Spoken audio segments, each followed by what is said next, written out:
the other side of the store, and we'll be escorted down to the nursery as well. Our scripture reading this morning comes from the Gospel of John, chapter 4, verses 1 through 30.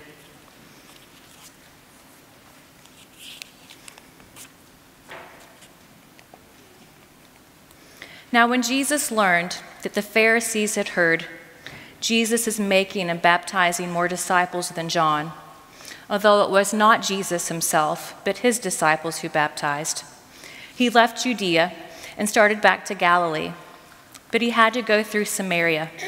So he came to a Samaritan city called Sychar, near the plot of ground that Jacob had given to his son Joseph. Jacob's well was there, and Jesus, tired by his journey, was sitting by the well. It was about noon. A Samaritan woman came to draw water, and Jesus said to her, "Give me a drink." His disciples had gone to the city to buy food.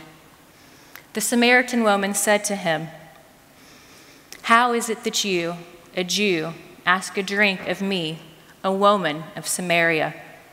Jews do not share things in common with Samaritans." Jesus answered her, "If you knew the gift of God and who it is that is saying to you, 'Give me a drink,' you would have asked him, and he would have given you living water." The woman said to him, "Sir, you have no bucket, and the well is deep. Where do you get that living water? Are you greater than our ancestor Jacob, who gave us the well, and with his sons and his flocks who drank from it?" Jesus said to her, "Everyone who drinks of this water will be thirsty again. But those who drink of the water that I will give them will never be thirsty. The water that I will give will become in them a spring of water gushing up to eternal life." The woman said, "Sir, give me this water so that I may never be thirsty again or have to keep coming here to draw water."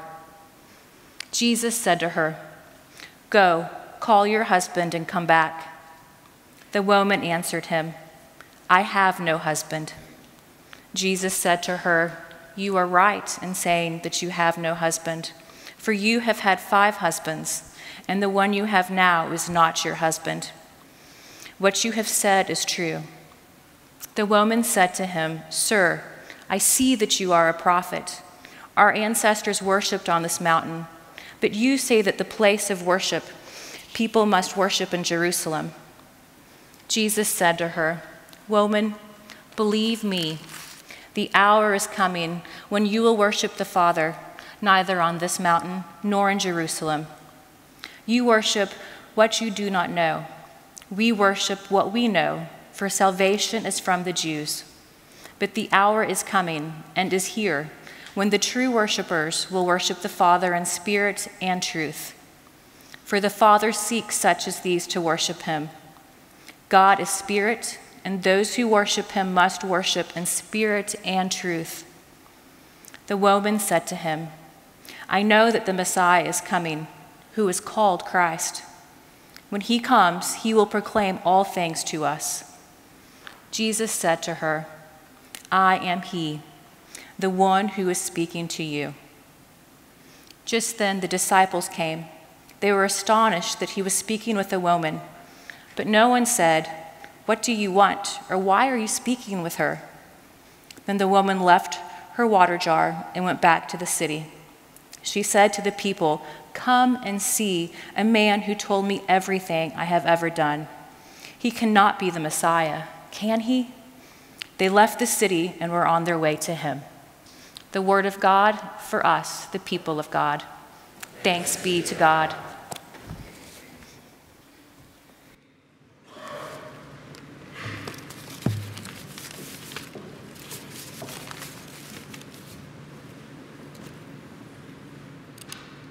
The scene was a town called Sychar, and it was at the well. It was known as Jacob's well. He had come through that way. Back in that day, wells were hand dug, and they were lined with stone, and a heavy wooden lid was put over the top to keep out the children and keep out the garbage. Every village had a well. If you had no well, there would be no village. The The strange thing about this meeting is that between Jesus and the woman, it really shouldn't have happened. Why? Because of the middle of the day. Women in that day, when would they go to the well? Those were the ones from the family who usually went to draw the water. It would be cool of the morning, cool of the evening. Why would she be there in the heat of the day? Well, she could take that heat more than the hot glares and stares of the women that didn't know what to do with a single woman. If Jesus had cared anything about his reputation, he probably would have avoided the encounter. He was a single man, she was a single woman. He was a Jew, she was a Palestinian Samaritan. He was a rabbi, and rabbis did not talk one-on-one with women in public. But Jesus was thirsty, it was hot, and he had a bucket, did not have a bucket. And besides, Jesus would never let something small like a good reputation get in the way of a good conversation. Yeah. So the conversation starts. At first, the woman's a little defensive. Jesus says, friend, woman, could you help me get some water out of this well? And she's thinking to herself, what's this man, this stranger coming and addressing me? We like to turn her story into the story of a loose woman.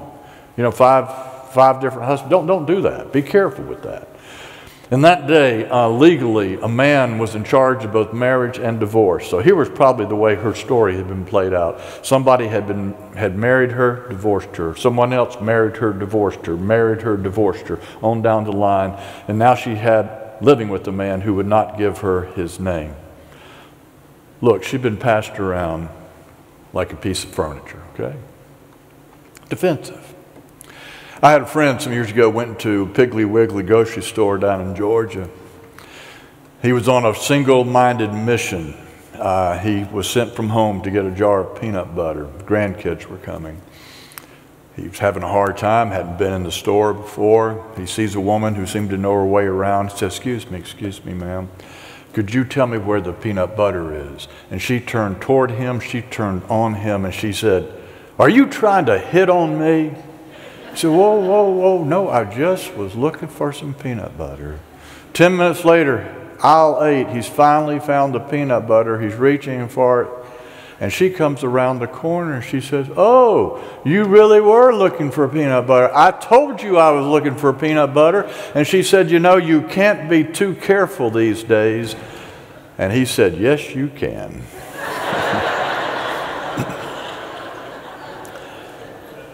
Now, I would be willing to accuse the woman at Piggly Wiggly for overreacting. Not this woman, okay? It had to do with her long history with men. It had to do with race. 6th century BC, a lot of the Jews were taken into exile and many were left behind. And what happened? They intermarried with the Palestinians of that area. And they became an entirely new ethnic group known as Samaritans. And there was totally disdain between the Jews and the Samaritans. So this conversation's off to a tough start. She's a little bit defensive, and then it becomes a little awkward in the semantics. Jesus said, if by the grace of God you knew who you were talking to, you might just turn to me and ask for living water. And she said, excuse me, you don't even have a bucket, and the well is very deep. Okay.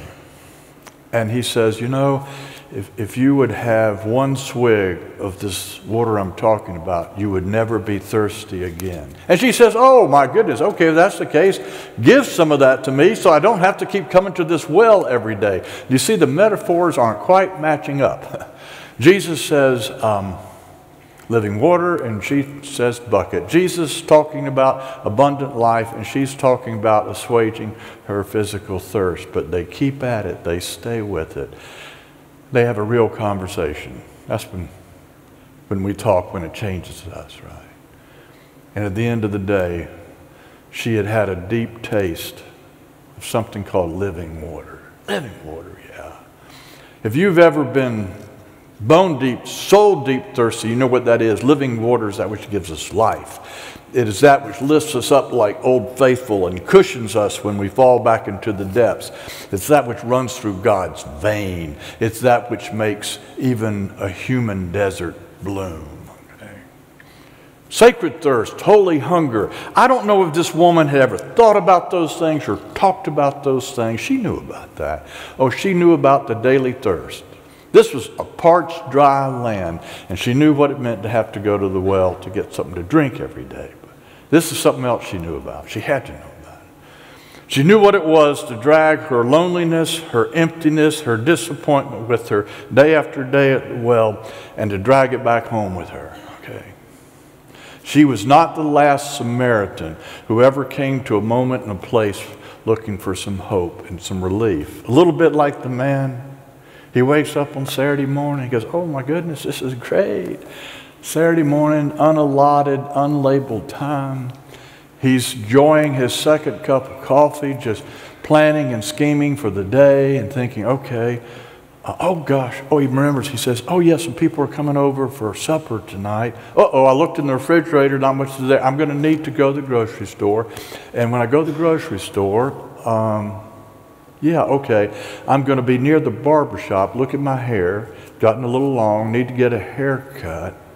And then that reminds him how his mother used to always nag him about his hair getting a little too long. And then he remembers it's going to be her birthday next week and he hasn't gotten her a card yet. And that makes him think after, you know, the grocery store and the barber shop, he's going to need to go to CVS to get her a card.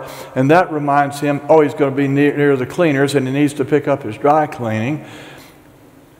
But what he really wants to do is he's drinking a cup of coffee. He thinks about he'd really like some time to get some good outdoor exercise. And that reminds him how much he loves sports. And that reminds him how much his ex-wife hated his love of sports. And then that reminded him that, oh, he needs to call the lawyer. And he still owes, it was the divorce lawyer. And he still owes him a good bit of money. And then he remembers that both of his credit cards are maxed out. Oh my, it all started so well. So optimistic. He starts thinking, scheming, and it all evaporates and he hasn't even left the kitchen. Okay? Yeah. This day of optimism is now degenerated into all these competing voices and requirements. And he's wondering, is this it? You know? You just go round and round, but you don't really go much of anywhere. He said, well, I guess maybe I could think about getting married again. Maybe I could move to the coast, but would even that make a difference? Would any of this really change? And he's wondering, is there a source that makes things green, that makes life mean something? Look, you don't have to go through 5 spouses. But we may go through 5 neighborhood shifts, 5 jobs, 5 lifestyle option changes. A little this, a little that. We pick up a lot along the way. But there it is. Holy hunger, sacred thirst. It won't go away. We all know something here today. We could all talk about physical thirst. We're pretty spoiled. We have water at us, but we know what it's like to be thirsty. Biologists tell us that we're 80% fluid and water. That means somebody my size, I'm carrying around about 150 pounds of water. Take away some bones, brain, and I'm pretty much just a walking, talking water balloon, okay? That's all right. That's just the way it is. And we need to know that about ourselves. Because you deprive your body of water and your better thoughts and just rational thoughts, they're going to dissipate. And your skin is going to go pallid and your organs are going to begin to shrink. Look, the body needs water as much as an air needs tire. And that's why God built into us this low level indicator. Is called thirst. When the body gets thirsty, it's going to talk to you. When a human soul is deprived, you see, it'll talk to you. That's why you ought to pay attention. Boredom, loneliness, emptiness. It's like signal flares coming up from the depths saying, hey, we need a little more down here, okay? Yeah. The psalmist said, as the deer pants for the flowing stream, so our heart, our soul, oh God, it pants for the source, for you. Yeah. Look, it's not just preacher talk. I mean, it's just there. It's there for people. It's there from the cradle to from the very beginning to the end. When you curl your toes over the edge and you feel the fog in the throat and the mist in the eyes, it's going to be there. Right? Or you can try to bury it deeper in the bone, but it's going to be there. And it's there for everyone. This isn't just some message for someone who's down and out at the end of their rope, the man lying there in a little hovel of room on a bare mattress with a naked 15-watt bulb overhead, watching cigarette butts float in cold coffee. No, it's not. It's the same. Doesn't matter if you're at the peak of your earning power or you're at the point you're having to live off a disability check. It's all the same. Oh, I think it's rather vague at times. It can be unlabeled. It can be unnamed. It's like me, 10 o'clock at night, and I hear a call. It's the call of the refrigerator. Come, come. And I get there, and I open it up, and I'm not sure what it was that I wanted. I look in there, and I see some things, but I don't even know what it was I wanted. I just wanted something, I think. Oh, sometimes it's there, but we can keep it silent for a while. We can hush it for a while. We can stay busy. Got a lot of people to see, some things to do. We're the rocks skipping across the water. And we say, oh, yeah, okay, I know I feel that once in a while, but you know what? As long as I got a roof over my head, a car in the garage, and plenty of food in the refrigerator, I can deal with it. Oh, yes, it feels a little bit like a case of the blues, but, oh, I could take care of that. One more trip to the beach, one more raid at the mall. Okay. But it's there, you know. So one night after supper, the rock is no longer skipping across the water. You have finally gotten quiet enough, slowed down enough. Your soul catches up with your body, and it's there. Yeah. Deep calling on to deep. I don't know if this woman had ever named it, had ever talked about it, but when Jesus named it, she recognized it. He said, it's here, right here for you today. You can have it. On the one hand, it's a free, automatic gift. On the other hand, you know, the bucket doesn't get into the well all by itself. Okay. Who's Jesus in the exchange? You know what I like to think about Jesus in this story? Jesus represents the rope that gets our bucket into the depths of the well. Yeah. Jesus doesn't dumb down the discussion about him or about God. The woman begins, okay, she says, now that we're talking about these things, you're rabbi, let me ask you this. Where should a person pray? Should we pray on the mountain as the Samaritans pray? Should we go to the temple in Jerusalem as the Jews pray? And Jesus pretty much says, whoa, whoa. We're not talking about some little localized God. We're talking about a God of spirit and truth. He's not going to dumb this down to a few simple platitudes about himself or about God. If Jesus is the rope, he's not a single braided rope. He's a multi-textured, intricate woven rope. What Jesus wants her to know is that what he wants to introduce her to, invite her to plunge into, is a full breadth and depth of kingdom living. It's into the very well of life. Well of life. I love that phrase. Well of life. You know what I like it? Because it's got life in it. Life, that word life. After the service today, I was out front and some young man comes up and sees me wearing this robe and identifies me as a Christian, obviously, and he says, all right, you know, you just tell me, why should somebody like me that never goes to doing what you all are doing, why should I bother with what went on in that place today? Why should I bother with that? I'd say, well, you know, You might not want to bother with that unless you'd like to know what it means to be fully alert and awake to life. Okay? I'd say, oh, by the way, I don't want you to think that what we're about in there is just a little pinch of religion. It's not just about getting your ticket punched to eternity. You know what I said? I would say what it's really about. It's about helping anyone and all of us doing it together to move from being human to fully human, from being half alive to fully alive. Okay? Yeah. I have to think that man I talked about a moment ago on Saturday morning, who went through all that scheming and planning, he would like to know there is such a source where that kind of life could be found. Because he's gotten to the point, she's going round and round, what's the point? If you stay there stuck long enough, you know what you're going to say? Creation, it's finished. Oh, I may change what I wear and what I eat and where I work, but it is fixed, static reality. Over, finished, done, pretty much.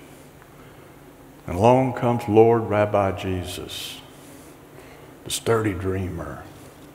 He says, no, no, no, no. Creation, even your creation, is not finished.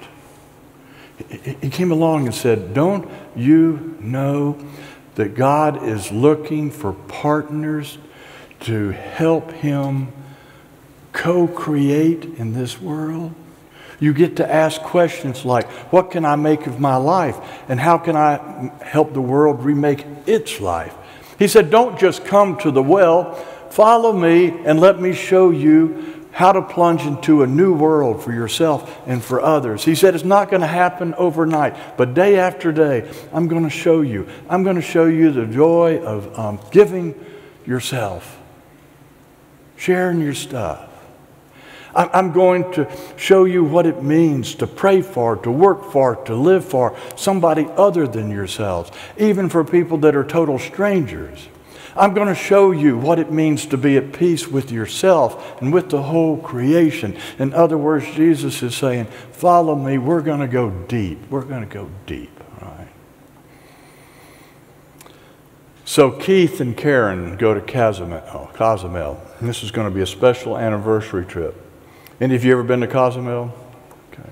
Some of you, yeah.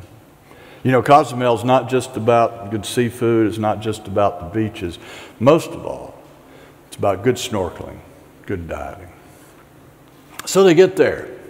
Karen, the wife, you give her flippers, mask, breathing tube, and you watch her go out, go far, and go deep. Keith, give him flippers and a mask and a breathing tube, and he's going to be asking for a belly board. All right. So they go out, and that's how they play it out. Keith is splashing around about 10 yards off the shore on his belly board, and he's looking down from the belly board, and he can see a little bit of sand, and that's about it. Karen, yeah, she's gone out there, you know. No belly board, just out there swimming, going at it. Gotten far enough out to be over a beautiful coral reef. Keith is splashing around, she's out there farther, and he looks up and she's waving her hands, and he waves back like she's just wanting to make sure he's okay. Yeah, he's in 2 feet of water, he's doing quite fine, you know. Next thing you know, he sees her swimming in toward him, lickety-split, and she comes in and she says, I was not waving at you, I was motioning you to get out from here and come out there with me, would you? And he says, can I bring my belly board? Oh, I guess so. They swim out farther, now they're over the coral reef, and she said, would you be willing to get off that board just for a few brief moments, just go a little ways under with me? He says, well, I guess so. And that's when he saw it. And he came up, and he thinks, I got to go down and see it again. Some of you have been to Cozumel. It's there out on the edge of one of these coral reefs. It's a 22-foot submerged cross. And he went back down again. And this is what he said. He said, if I'd have one last breath at that moment to give, it would have taken my breath away. Something about that cross, that place, that moment, it moved me. It changed me. Okay. So here comes Lord Rabbi Jesus, and he says, come on, folks. No more surface glances, all right? No more sunburned backs. No more belly boards. Come on. Let's go deep. The woman says, sir, I'm beginning to hear you now. I'm not sure I understand it all, but go on, give me some of this. So I don't have to keep coming back to this well every day. And at least Jesus answered half of that. By giving her himself, he gave her someone to draw living water with the rest of her life. But the rest of it, you see, it's up to her, and it's up to you and me. We got to keep dropping our buckets into the depths of our soul, drawing up what is there, even when it's heavy, even when it's hot, and refusing to settle for Diet Coke, okay? Yeah. The woman got a good swig of living water, and she became, in the Gospel of John, the first missionary and minister of Jesus' movement. She went into town, and she had to tell it. I hope today some of you came with a really robust appetite for good soul food. I hope you came with the sacred thirst for living water that'll never leave you thirsty. Come as you are. Let God give you, me, us today what we could never give to ourselves.